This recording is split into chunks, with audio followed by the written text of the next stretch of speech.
है नवरात्रि, जिसे हर साल 2 बार मनाया जाता है, जिनमें चैत्र मास की चैत्र नवरात्रि और आश्विन मास की शारदीय नवरात्रि शामिल है।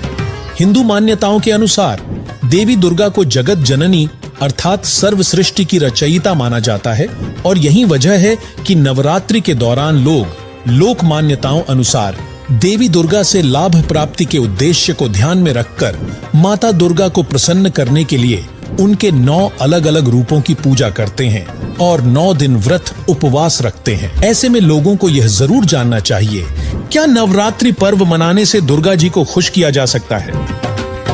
क्या नवरात्र व्रत रखने से माता दुर्गा से लाभ प्राप्त किया जा सकता है? क्या नवरात्रि मानने का निर्देश किसी सदग्रंथ गीता वेद में दिया गया है? क्या देवी दुर्गा की पूजा करना शास्त्र सम्मत है? तो चलिए जानते हैं।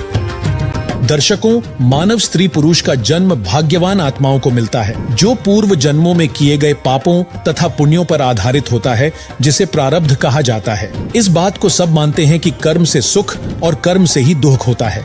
वहीं हिंदू धर्म का प्रत्येक व्यक्ति जिसकी आस्था परमात्मा में है, वह मानता है कि धार्मिक शास्त्र चारों वेद श्रीमद् भगवत गीता परमात्मा का बनाया संविधान है और हम सभी जानते हैं कि जो व्यक्ति संविधान का उल्लंघन करता है वह दंडित होता है, जिससे उसे न सुख प्राप्त होता है, न उसके कार्य सिद्ध होते हैं और न उसका मोक्ष होता है, जिसका प्रमाण हमें पवित्र गीता अध्याय 16 श्लोक 23-24 में मिलता है, जिसमें कहा गया है कि जो व्यक्ति शास्त्र विधि को त्याग कर अपनी मर्जी से मनमाना आचरण करता है, उसको न सुख की प्राप्ति होती है, न सिद्धि प्राप्त होती है तथा न उसको मोक्ष प्राप्त होता है।